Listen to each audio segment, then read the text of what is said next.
I fancied a chill game to play, and since this game said it was exploration based, it felt like a good pick. It's made by Blue Ocean Software in Unreal Engine, the sound done by Shrewd Shepherd Audio. It took about 40 minutes to download and loaded up to some nice gentle music and storm sounds, simple text for menus, and a bit of sand and sea, though one of those two was a bit more detailed than the other.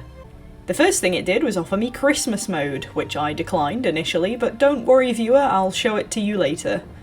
I was intrigued by the About button, as that's not a common menu item, and I was taken out of the game to Blue Ocean's website, which it seems hosts only Wrath of Anias at the moment, but it notified of an update and a bit of info about the developers. I then explored the settings. You can change image resolution, graphics levels between low, medium, high and max, your volume, your music and sound effects, and finally an option for any of 33 different languages.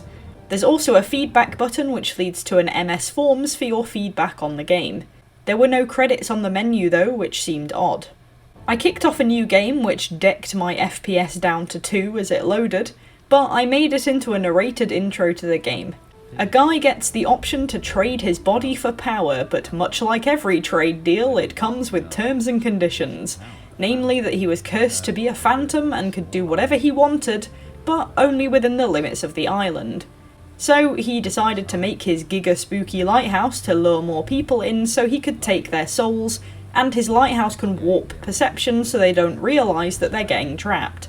I would say you definitely do need the ability to warp perception to lure people here, because if anyone sane saw the giant doom cloud over the island, I'm sure they would turn the other way and sail as fast as possible.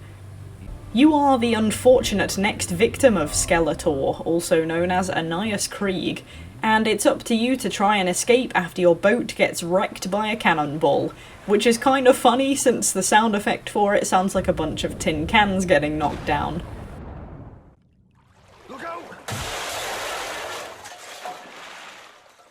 Your character is voice acted by what I'm going to call a diet Scottish man, because he sounds Scottish but in the kind of way that he's lived there for maybe a year and a half and it hasn't quite rubbed off on him yet. Now, I'm not saying that I'm the authority on who's Scottish or not, but I've known enough Scottish people to tell a bit of a difference.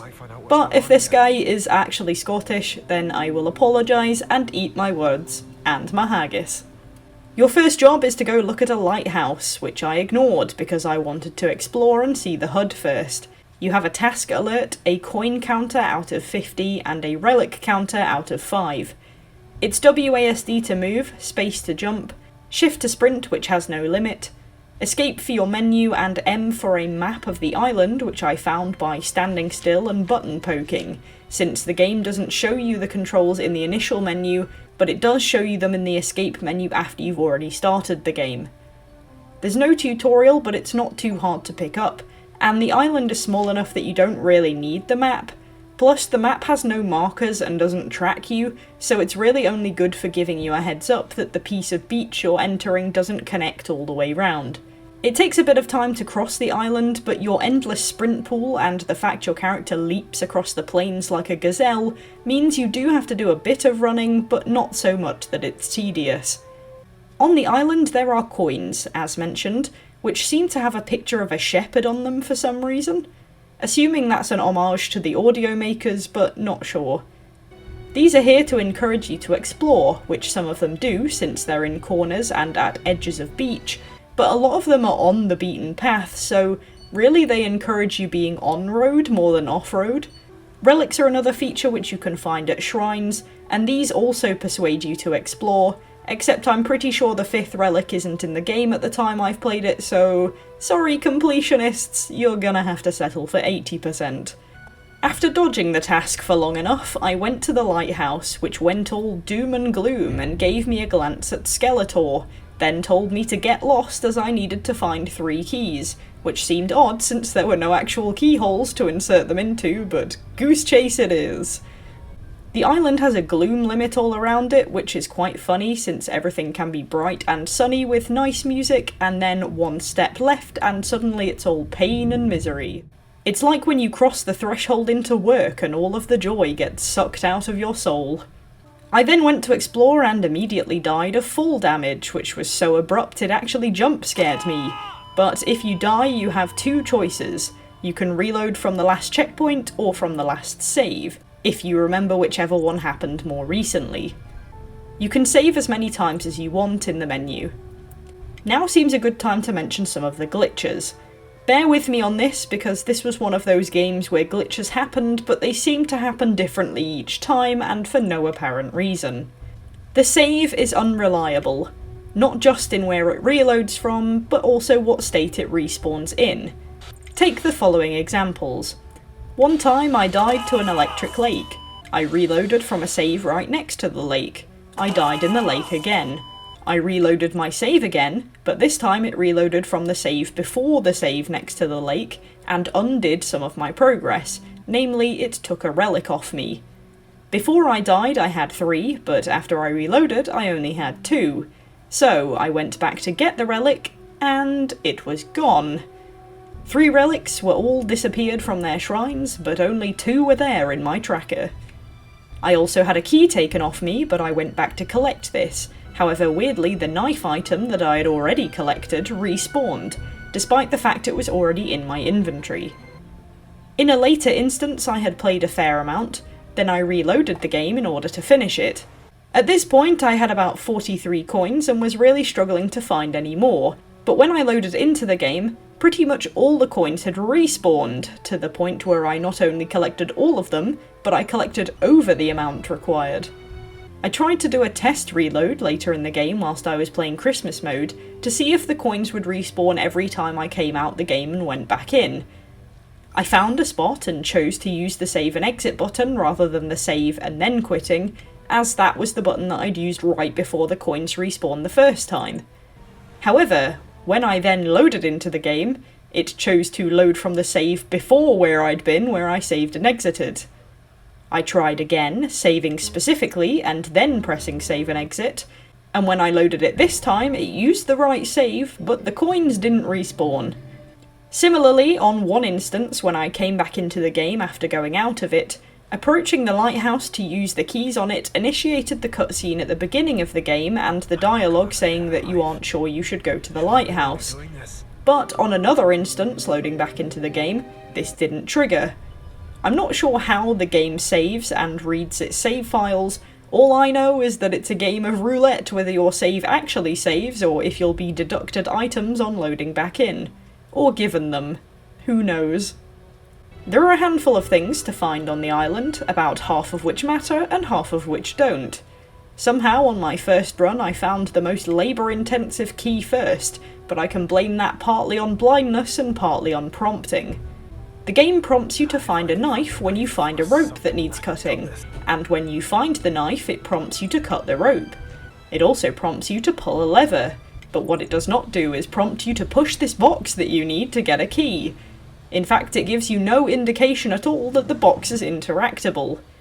Now yes, I knew that this box was important because it was jauntily angled and the blue glow under it was an obvious sign the key was nearby. But I couldn't actually see the key because it was too small, so I thought the key was inside the box and you had to do something with the saws, but obviously that wasn't right. The other key was entirely my fault for not being able to get because I didn't look hard enough, but overall they weren't too difficult to find. I got sidetracked by this funky stone formation, but it turns out to be negligible. This isn't the only red herring, since some items have lights and buttons on them which look like they should be interactable, but aren't. There are a couple more things to note for me. There's a random texture hole under a rock for some reason on one side of the island. If you do things too fast, then your character's voice lines layer over each other. There are 3 coins that you jump off a half bridge to get, but one sometimes decides to have collision which stops you mid-air, so you can't collect the rest of them in that jump. And for some reason at the scorecard at the end of the game, it likes telling me that I had 0 deaths, even though I died about 7 times in the lighthouse. Speaking of which, my second major point to the save issues is the laghouse. I call it that because running up that thing was like taking 5 steps and warping into another dimension. That dimension being the full 6 stories and shatter your femurs dimension. Being in the lighthouse drains your life force, so you have roughly 32 seconds to run up the lighthouse and open a fuse box, and then run back down, including the 3 to 4 second mandatory stare-off with Skeletor when you reach the top. It took me multiple attempts because for some reason there's a gap between the stairwell and the inner wall of the lighthouse that's just big enough for you to lag forward into the hole and fall to your death.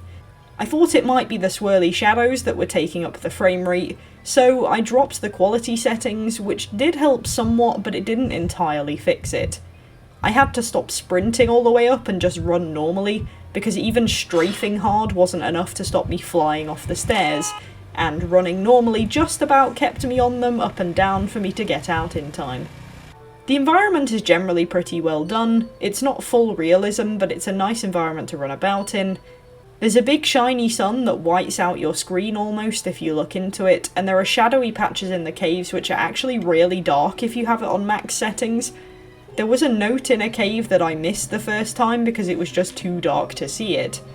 The animations are good enough to do their job, and the sound effects are all good. There are footstep noises that are quite faint to add to the realism, and the rushing of the waves is nice to listen to. The game has a few different tracks, a gentle one for as you're exploring, a more up-paced one for being in the doom zone or under pressure, and then a much more gentle one for when you've completed the game and carry on exploring. I'll comment on the story side of things. It says at the start that Anias had 200 years to make stuff on the island, and he did spend a large portion on the lighthouse, which has the perception warp ability. The warping of perception is shown a couple of times, with your character trying to sail away from the island at the start but being stuck, and also at the end, once you finish, you can continue searching to find a boat which doesn't exist before you complete the game. Or does it? Other than that, he created traps on the island to kill people, but the traps he made were a couple of buzzsaws on a bridge that are incredibly avoidable by standing on the ridge at the side of them, a tripwire with more buzzsaws at the entrance of an empty building, an electric lake, and a few spikes that drop down onto a console that you need to get to at the end of the game. Oh, and also a spike pit in the forest. But I gotta say, that lighthouse must have taken a lot of work and power, cause those other traps are very avoidable. I thought there would be more traps than there were, especially in the cave the green key was in. I even went to get the relic first because I was expecting picking up the key to trigger some kind of spike roof or cave-in or something, but nope. I mean, I did die to the electric lake once or twice, but a couple of those times were accidentally running a bit too close to it. The biggest threat was to my eardrums because the buzzsaw sound effects were loud. The warping of perception could have been used to make some of the traps a bit more dangerous, or in some other instances to potentially trick you into thinking that something interactable was actually something else that didn't matter. On finishing the game, you have 3 options. You can end it, watch the ending, or continue exploring. In normal mode, I watched the ending, which shows you leaving the island and Anias having to suck up his loss but wanting revenge on you after you destroy his lighthouse. I then went and replayed the game in Christmas mode. The differences here are that the island is snowy instead of summery, though the glaring sun is still there, and the coins are replaced with candy canes. The music is a version of God Rest Ye Merry Gentlemen, and the coin collect noise is a little bell jingling. Otherwise, the game is exactly the same.